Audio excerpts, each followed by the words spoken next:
첫 번째 달려보죠. 자, 피해자와 내연 관계입니다.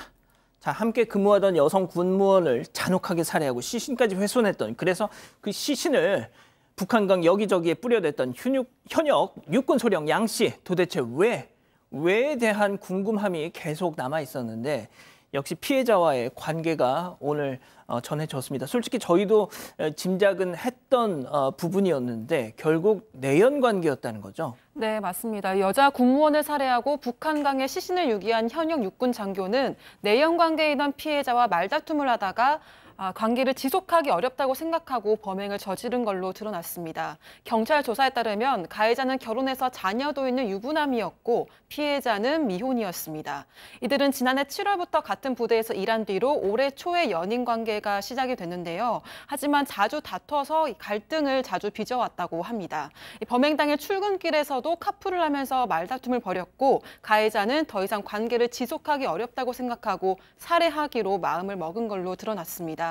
가해자는 검거 당시 범행은 시인했지만 우발적인 범행이었다고 주장을 해왔었는데요. 하지만 마지막 경찰 조사에서는 죽일 마음이 있었다고 계획 범행을 인정한 걸로 전해졌습니다. 자, 박 변호사님, 이 양 씨 내일 신상이 공개가 될 겁니다. 하지만 끝까지 막 법원에 별짓을 다 하면서 자기 신상이 공개되지 않게끔 막 몸부림을 쳤었잖아요. 맞습니다. 자, 그리고 심지어 이미 온라인상에는 사진과 이름 다 나오고 있습니다. 그러니까요. 지난 7일 강원경찰청이 이 양 씨의 이름하고 나이, 사진을 공개하기로 결정을 내렸었는데 가처분 신청을 했는데요. 법원에서 기각을 했고요. 내일 아마도 이렇게 신상이 공개될 것으로 보입니다. 군인이 이제 특정 범죄 때문에 신상이 공개된 게 첫 번째 사례가 되고요. 지금 말씀하신 것처럼 이 공개하고 상관없이 지금 인터넷이나 온라인상으로는 얼굴이 지금 또 육사 기수 다 뜨고 있고요. 또 가족 사진까지 지금 모자이크를 쳤긴 쳤지만 다 올라오고 있는 상황이기 때문에 앞으로 이거 뭐 공개한다 해가지고 또 달라질 게 있을까 좀 생각도 듭니다.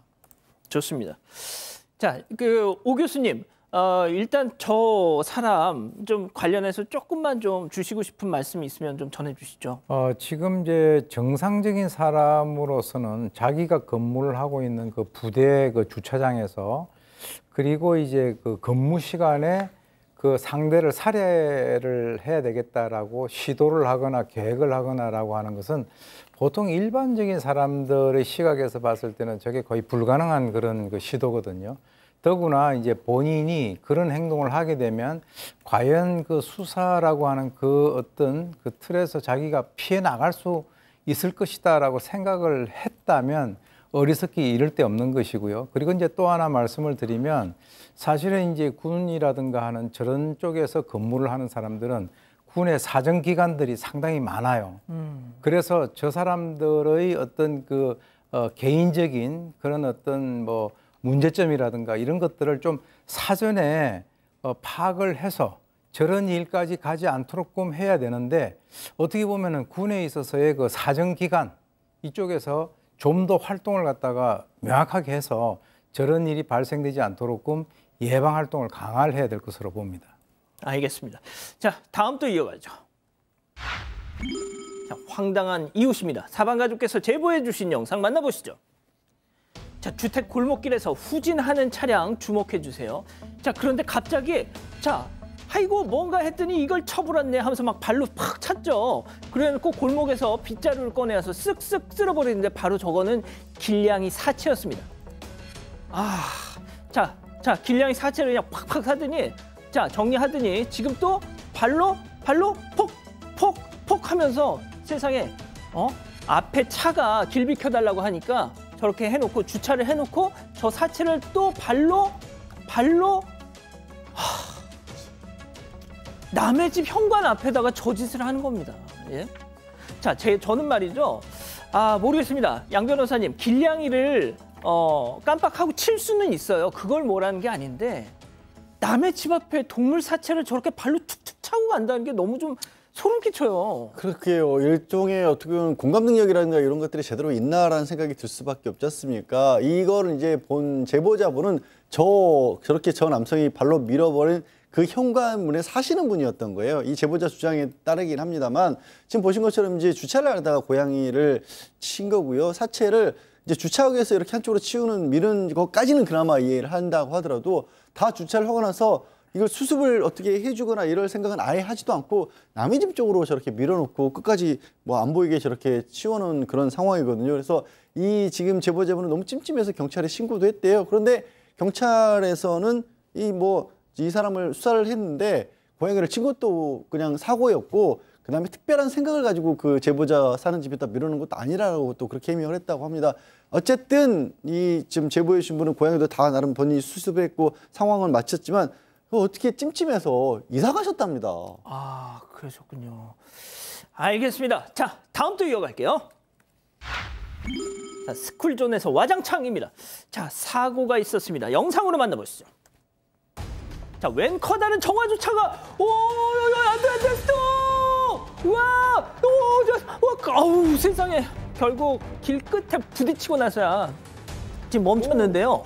와, 저거 자, 화물차에 부딪힌 저 마트 옆이 완전히 와르르 무너졌습니다. 공중전화 박스도 지금 보니까 형체를 알아볼 수 없을 정도로 완전히 부서져 버렸는데, 자, 박 변호사님, 네. 저 바로 뒤에가 초등학교, 그러니까 이곳은 스쿨존이란 말이죠. 박 변호사님, 제발 다친 사람 없다고 좀 해주세요.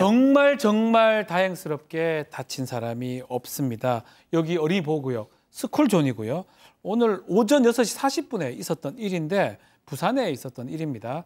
도로에서 정화조 차량으로 보이는데 아마 브레이크 같은 게 안 돼서 80m 정도를 뒤로 후진하면서 지금 왔던 그 장면이고, 다행스럽게 공중전화 부스 받으면서 멈춰섰고요. 초등학교 후문 바로 앞이라고 합니다. 시간이 조금 이른 시간이라서 아이들이 전혀 없었고 인명피해는 다행스럽게 없었다고 합니다. 사고 원인은 주차 브레이크는 잠가놨다고 하는데 원래 저는 대형 차량은 경사로에는 고인목 설치하도록 돼 있거든요. 그럼요. 고인목을 설치하지 않았다고 하고요. 아이고. 그래서 밀려서, 특히 오수가 무게가 있지 않습니까? 예. 브레이크로 견딜 수가 없습니다. 밀려서 지금 사고가 난 거고, 정말 안전사고 정확한 원인 더 확인한다고 합니다. 다행히 아무런 인명피해는 없었지만 만약에 아이들이 저기 아이들 있잖아요. 이제 그 후에 온 거죠. 어. 만약에 등교 시간이었다면 큰 사고로 이어질 수 있기 때문에 정말 혹시 모를 사고를 위해서 지금 엄청 빠른 속도로 후진합니다. 이거는 반드시 고인목 설치를 반드시 해야 됩니다. 그러니까요. 좋습니다. 자, 다음 이어가죠. 개념 좀 챙깁시다. 자, 제보 영상 먼저 만나보시죠. 자, 도로 저 끝에 인도 아니고 갓길 두 어르신 앉아가지고요. 버스 뒤에 자리를 잡고 바둑 한 판. 자, 바로 차 옆으로 차가 쌩쌩 다니든 말든 이 영감탱이 밥 먹고 바둑만 주나? 내기 바둑은 목숨 걸고 해야지. 자, 그야말로 목숨을 건 대국입니다. 자, 교수님, 왠지 제 느낌이지만 내기 바둑 같습니다. 그렇습니다. 그래서 이제 아주 바둑 삼매경에 빠진 것 같은데요. 경기 시흥시 정왕동의 한 도로인데 제보자가 어제 11일 차를 타고 가다가 전화를 받기 위해서 잠시 정차를 했는데 반대편 차선 갓길에 버스가 세워져 있고 그쪽에 남성들이 버스에서 빨간 의자를 갖다가 꺼내서 인도에 내려놨다라고 하니까 아마 저 버스하고 연관이 있는 사람들 같아요. 그래서 약 10분 뒤에 다시 가보니까 똑같이 저렇게 앉아 있더라는 겁니다. 그래서 놀라서 제보자가 다른 곳으로 이동했다가 또 1시간 뒤에 보니까 아까 말씀하신 대로 이거는 분명히 내기 바둑이 분명한 것 같은데, 그래서 저렇게 하게 되면은 상당히 위험하고 또 저쪽 지역이 그렇게 또 사고가 많이 나는 지역이기 때문에 저분이 제보를 했다라고 하는데요. 저런 행동을 통해서 자신들도 피해를 볼 수 있지만 또 어떻게 보면은 운전을 하는 다른 운전자가 또 사고를 발생케 하는 그런 폐를 끼칠 수 있는 행동이다라고 하는 측면에서 제보를 하셨다라고 합니다. 그렇군요. 자, 이번에도 제보해 주신 영상 만나보시죠. 자, 자전거 타고 가다가 갑자기 휙 뭘 던집니다. 말도 안 나와. 지금 쓰레기 더미로 음료컵이 팍! 자, 그런데 그게 미끄러지더니 세상에 인도 위에 딸기 쉐이크 남은 게 저렇게 팍! 양 변호사님, 네. 저 어린 놈, 죄송합니다. 저 어린 녀석 저거 빈 컵을 던져도 욕을 먹을 판에 내용물이 저렇게 가득 담겨 있는 거를 갖다 버리고 가. 도대체 집에서 어떻게 교육을 받은 거예요, 저거? 그러게나 말입니다. 결국 저렇게 쏟아진 거 제보자분이 다 닦고 쓸고 치웠다고 하는데 이게 집 앞이라고 합니다. 근데 제보자분이 이 외출했다가 돌아왔는데 집 앞 저렇게 쓰레기 모아놓는데 저 난장판이 돼 있으니까 어떻게 된 건지 CCTV를 돌려봤더니 지금 보신 영상처럼 이 자전거를 타고 가다가 음료가 든 아마 본인 생각에는 본인은 다 마셨겠죠. 저렇게 집어 던졌는데 그게 이 인도에 떨어지면서 뚜껑이 열리고 쏟아져 낸 건데 문제는요. 그 안에 뭐 예를 들어서 무슨 좀 뭐 설탕 없는 그런 거 그런 거면은 물만 뿌리면 될 텐데 그렇죠. 끈적한 쉐이크여서 그래. 잘 닦이지도 않았다라고 안 닦여. 합니다. 저기는 쓰레기들이 모여져 있긴 하지만 쓰레기를 아무나 지나가는 사람들 버리라는 곳이 아니라 쓰레기 배출을 위해서 임시로 모아놓는 곳이니까 주변 사람들 다니면서 이런 짓 하지 않았으면 좋겠다라고 전하셨습니다. 좋습니다. 자, 마지막 사연으로 가볼게요. 자, 의심이 많은 아내입니다. 자, 집단 지성의 판단을 받아보고 싶으시다면서 제보해 주신 사연 함께 들어보시죠. 안녕하세요. 의심 많은 아내 때문에 스트레스가 많은 40대 남성입니다. 저는 평범한 회사원이었는데 지난해 정리해고를 당했습니다. 이 오랜 고민 끝에 기술직을 하기로 마음먹고 목수학교를 다니기 시작했어요. 그곳에는 목수인 아버지 사업을 물려받으려고 공부하는 20대 초반 여자아이도 있었는데요. 밝고 싹싹하고 배우는 속도도 빨라서 제가 모르는 게 있으면 잘 가르쳐주기도 합니다. 일찍 결혼했으면 이런 딸이 있을 거라는 생각이 들어서 기특하게 봤어요. 그런데 아내가 목수학교 친구들끼리 만든 단톡방에서 이 친구의 메시지를 보게 됐습니다. 그러더니 얘는 누군데 친하게 지내냐고 화를 내서 개인적으로는 연락하지 않는다고 해명하고 일단락이 됐는데요. 그 후로 제가 실전 경험을 쌓으려고 일자리를 찾았습니다. 마침 현직 목수고 관련 사업을 하고 있는 여자아이의 아버지에게 많은 도움을 받게 됐어요. 여자아이랑 같이 공사 현장도 나가고 일이 점점 들어오기 시작했습니다. 그런데 이걸 알게 된 아내가 불같이 화를 내면서 왜 그 여자애한테 도움을 받냐고 따지더니 같이 일하다가 딴짓하는 거 아니냐 이렇게까지 하는 겁니다. 제가 이런 사업은 인맥이 중요하다, 이런 인맥이 생긴 건 행운이라고 했더니 또 여자아이를 띄워준다고 노발대발했습니다. 전 그 여자아이한테 결코 부정한 짓을 한 적도 없고 이성적인 감정도 없거든요. 또 그 어린 여자아이가 아버지 버린 저에게 마음이 있을 리도 절대 없습니다. 사실 아내가 작년부터 시험관 시술로 임신을 시도하고 있는데 잘 되지 않아서 스트레스를 많이 받고 예민해져 있거든요. 그래서 의심이 심해진 거 아닌가 싶긴 합니다. 사업 동료 관계일 뿐인 여성과 저를 의심하는 아내, 어떻게 해야 될까요? 아, 이거 참 어려운 문제네요. 좋습니다. 기다리고 기다리셨던 부천 핸즈업타임 유튜브 JTBC 뉴스 채널 사건반장 독립 채널에서 마녀분의 우리 가족 여러분들 함께하고 계신데요. 채팅창에 OX를 함께 참여해 보시죠. 먼저 아내입니다. 야, 양지열, 그 여자애가 그렇게 기특해. 또 걔네 아빠를 알게 된 게 행운이야.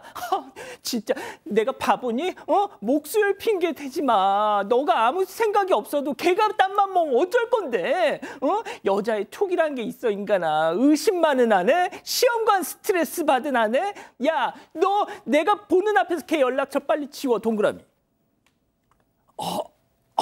교수님 좋습니다. 예, 자, 다음 사연자 남편이에요. 이 사람이 진짜 아무것도 아니라고 몇 번을 얘기해. 나 실직하고 방황하다 이제 겨우 자리 잡고 슬슬 일거리가 들어오기 시작하는 중요한 시기인데 걔랑 연락을 끊으라고. 걔네 아버지도 걔도 나를 얼마나 도와주는데 아이 감사하다고 인사드려도 모자랄 판에 제발 너 혼자 상상의 나래 좀 펴지 마. 너 시험관 스트레스 맞아, X. 박 변호사님. 스트레스인지 뭐 그 부분은 사실 말할 필요가 없을 것 같긴 한데 만약 남편의 행동에서 잘못됐거나 뭔가 그럴듯한 어떤 증거라든지 근거는 전혀 없거든요. 카톡 문자 했는데 그 내용이 뭐 예를 들어서 뭐 하트가 있다든지 뭐 이런 것도 아니고 왜 둘이 하느냐 이걸 따져봤다고 하고요. 또 일 때문에 그런 것들은 또 지금 얘기가 되고 있고 아버지 때문에 일도 받는 부분 있고 또 나이 차이가 꽤 많이 나지 않습니까? 그런 거 봤을 때는 기본적으로 근거가 좀 없지 않나. 20대 초반하고 40대하고 이렇게 만날 수야 있겠죠. 사랑에 뭐 나이 국경 없으니까. 그럼에도 불구하고 뭔가 근거가 없는데 자꾸 얘기한다. 이거는 아내 잘못이 좀 크다고 보입니다. 아, 그렇군요. 양 변호사님, 만날 수는 있습니다. 그런데 이제 이 경우는 아닐 수 있다는 거죠. 그러니까 뭐 특별한 사정이 없는 한 이제 20대 여성이 보기에는 아저씨가 된 지 한참이죠. 아주 특별한 경우에는 뭐 40대라도 오빠가 될 수가 있긴 합니다만 그런 경우는 드물잖아요. 그리고 사건 반영에서 수년 동안 그 많은 불륜 사건들을 저희가 다뤘습니다만 20대 여성과 40대 남성이 불륜으로 저희가 다뤘던 기억은 저는 없습니다. 그 통계를 좀 믿으시기 바랍니다. 자, 백다희 아나운서. 네, 그 사연자가 좀 많이 답답하고 억울하실 것 같긴 한데 지금 아내가 좀 힘든 시기를 지나고 있으니까 조금 더 이해를 해주시고 좀 확인을 시켜주면서 안정감을 주시면 좋을 것 같아요. 그리고 웬만하면 빨리 다른 곳으로 좀 옮기는 게 좋지 않을까 이런 생각을 했습니다. 자, 기다리고 기다렸습니다. 오 교수님. 사실 이제 남성 입장에서는 좀 억울한 부분이 있을 수가 있습니다. 그런데 이제 또 하나 우리가 이제 좀 그 고려를 해야 될 사안은 또 이 아내 입장에서는 좀 어떻게 보면은 약간 불편하다고 느낄 수도 있어요. 특히 이제 이 여성 같은 경우에 지금 어떤 시험관 아이를 갖겠다라고 하는 거는 이 두 사람 사이에 이 자식이라고 하는 건 지금 끈이 없는 상태에서 그 끈을 만들려고 이제 하는데, 근데 이제 이 남성의 입장에서는 내가 좀 새롭게 좀 이렇게 개척을 해 나가는 그런 입장일 수도 충분히 있어요. 사실 이 의처증이라든가 의부증이라든가 이렇게 명칭을 붙이기는 좀 곤란하긴 하지만 좌우간 이제 그 구체적인 정보 제공이 없어서 조금 약간의 어떤 판단은 어렵긴 합니다만 20대 초반의 여자아이니까 이걸 내가 빨리 결혼했으면 내 딸이 될 수도 있다라고 하는 그런 얘기는 별로 의미가 없는 얘기입니다. 왜냐하면 이 여성이 만약에 어떤 20대 초반에 그 남성을 내가 빨리 결혼했으면 이런 아들이 있을 거다라고 얘기를 하면서 뭐 연락을 한다든가 이렇게 하면은 반대로 보면은 이 그 제보를 하신 남성이 또 불편할 수도 있거든요. 그래서 제가 봤을 때는 굳이 앞으로 평생을 같이 할 그 아내가 원치 않는다라고 한다면 만약에 이걸 갖다가 그걸 무시하고 계속 하게 되면 두 사람 사이에 그 마음의 크랙이 갈 가능성이 있기 때문에 저는 바로 이제 그 아내의 그 입장을 갖다가 제가 그쪽에 서게 됐습니다. 그렇군요. 자, 우리 가족 여러분들 뭐라고 하시나요? 네, 교숙준님. 지금 예민해서 그럴 수 있습니다. 잘 보듬어 주시고 좋아지면 나아질 수 있습니다라고 하셨고요. 선희님은 내 전 남친도 그렇게 시작했지. 지금 내 전 남친 그 여자랑 결혼했습니다라고 하셨습니다. 그리고 필라케이님은 다 떠나서 이런 데 제보해서 시험과 스트레스라고 말하는 태도가 영 아니네요라고 하셨습니다. 그렇군요.